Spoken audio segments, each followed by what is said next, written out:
লস্কর আলী যাকে বলতেছে ফাটাকেষ্ট ওরফে ওকে আমাদের বেশি প্রথম সন্দেহ আর কি। আমি তো একজনকে সন্দেহ চোখে দেখছি, সে হচ্ছে লস্কর আলী ওরফে ফাটাকেষ্ট। এই তিনজন মানুষ একসাথে মিসিং হয়েছে, আমরা আজ পর্যন্ত তাদের কোনো খোঁজ পাচ্ছি না। সে কিভাবে হারায় গেল, এই জন্য আমাদের এলাকার বাড়ির আশেপাশের মানুষ সবাই আতঙ্কিত। কেউ কোনো চাঁদা দাবি করিনি। আর আর আমার মেয়ে যাওয়ার আগে বৃহস্পতিবার রাত্রে আমি খুব অসুস্থ ছিলাম, সেদিনকে এই ঘরে শুয়েছিলাম। আমার মেয়ে আমাকে বলল যে আমি হচ্ছে ইমাম মেহেদির যুদ্ধে যাব, ইমাম মেহেদির যুদ্ধে যাব, তুমি কি বলো? আমি বললাম মেয়েরা কোনোদিনও যুদ্ধ করতে যায় না, তুমি কি বলো, এসব কি কথা? তখন আমার স্বামী আমাকে বলল তোমার ইমানের জোর এত কম। আমি তখনই খুব রাগি গেলাম। তখন বাবাও চুপ হয়ে গেল, মেয়েও চুপ হয়ে গেল। তখন আমি রাগ করলাম। তখন মেয়ে চলে গেল ওর ঘরে শুতে, ওর বাবা চুপ হয়ে শুয়ে গেল। সকাল 8টার সময় কোচিংয়ে গেছিল, বলল যে ওর বান্ধবী ফোন দিল যে মেয়েটা এখন ওর সাথে আছে তিশা, বললো আম্মু তিশা ফোন দিয়েছে, আমি কুষ্টিয়া যাব। তারপরে বেলা 11টার সময় ফোন দিয়ে বললো আম্মু আব্বু কোথায়? আমি বললাম তোমার আব্বু তো মাঠে গেছে। বলছে কি আব্বুর একটা সই লাগবে। হ্যাঁ আমি জিজ্ঞেস করেছিলাম, বললো কি যে আমি তো ঢাকা ভার্সিটিতে তো চান্স পাইনি, তো সরকারি কলেজেও ফর্ম তোলা হয়নি, আমি গুচ্ছতে যদি চান্স না পাই এইখানে যদি এই ফর্মে যদি সই করি তাহলে আমি সরকারি কলেজে ভর্তি হতে পারবো, এই কথা বললো। কি বুঝলেন ভাই? অনলি যেটাই চাই।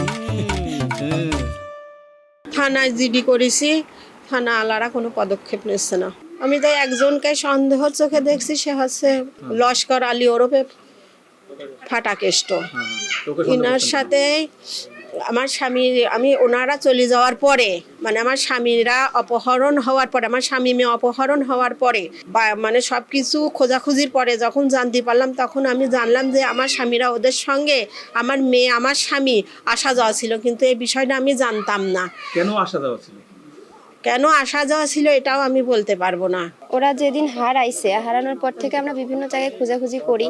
এখন খোঁজাখুঁজি করার পর থেকে মানে বিভিন্ন কিছুই উঠে আসতেছে, যেহেতু ওরা ইসলামিক মন মাইন্ডের ছিল, তো এখন হতে পারে যে কোনো ইসলামিক সংগঠনের সাথে সংযুক্ত, যে যারা মানে ইসলামের নাম নিয়ে পাচারকারী আর কি, এরকম হতে পারে না? আবার যে দেখা যাচ্ছে ওদেরকে আটকায় রাখলো বা এই ধরনের কোনো কিছু, এটা আমরা সন্দেহ করতেছি। কিন্তু আমাদের প্রথম সন্দেহ হচ্ছে আন্দোলবাড়ির যে হুজুরটা বা লস্কর আলী যাকে বলতেছে ফাটাকেষ্ট ওরফে ওকে আমাদের বেশি প্রথম সন্দেহ আর কি। একই পরিবারের দুইজন মানুষ, একজন কর্মক্ষম মানুষ, একমাত্র কর্মক্ষম মানুষ এবং তার অতি আদরের সন্তান, সমর্থ একজন সন্তান, পাশাপাশি আমাদেরই এক আত্মীয় বা আমাদের গ্রামেরই আর একটা সন্তান। এই তিনজন মানুষ একসাথে মিসিং হয়েছে, আমরা আজ পর্যন্ত তাদের কোনো খোঁজ পাচ্ছি না। কত জায়গায় মন্দিরের কাছে যাচ্ছে, কত কুষ্টিয়া যাচ্ছে, কোনো দায়িত্ব হচ্ছে না। ফেব্রুয়ারি 8 তারিখে আজ 1 মাস 1 দিন হচ্ছে হারিয়ে গেছে।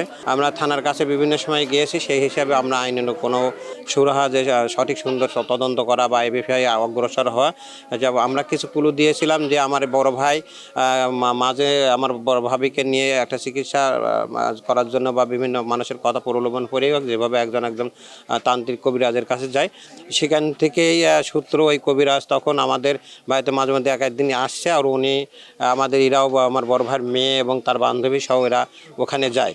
যাওয়ার পরে কবিরাজ সেই থেকেই ওদের উপর টার্গেট করে যেভাবে তদন্ত করে দেখা গেছে যে আসছে উনি, তো এরপর থেকেই উনি আমার বড় ভাইয়ের মেয়েকে বিয়ের প্রস্তাব দেয় উনি বা ওনার এলাকার লোকজনের সাথে।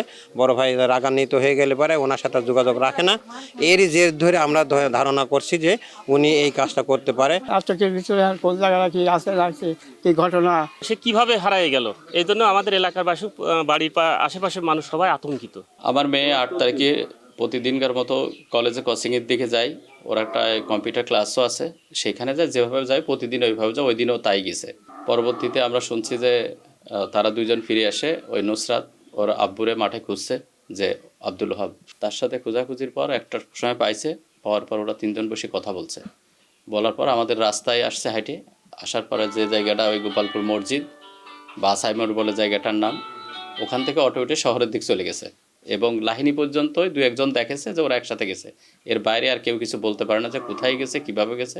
অপহরণ হয়েছে কিনা এই বিষয়গুলো নিয়ে আমরা কাজ করার চেষ্টা করছি। যদি অপহরণের সিমটম থাকে তাহলে এক ধরনের বিষয়, আর একটা হলো যে স্বেচ্ছায় কোনো জায়গায় চলে যাওয়ার একটা বিষয় থাকে, যেহেতু তারা আম, তারা অ্যাডাল্ট, তাদের হচ্ছে যে এখন পর্যন্ত আমরা হচ্ছে যে তাদের মোবাইল গুলো ট্রেস আউট করার চেষ্টা করছি, যে মোবাইলে তাদের লোকেশন গুলো জানার চেষ্টা করছি, এবং অন্যান্য যেসব সম্ভাব্য জায়গায় তারা যেতে পারে সেই বিষয়গুলো কিন্তু আমাদের যে তদন্তকারী কর্মকর্তা নিযুক্ত করা হয়েছে তাকে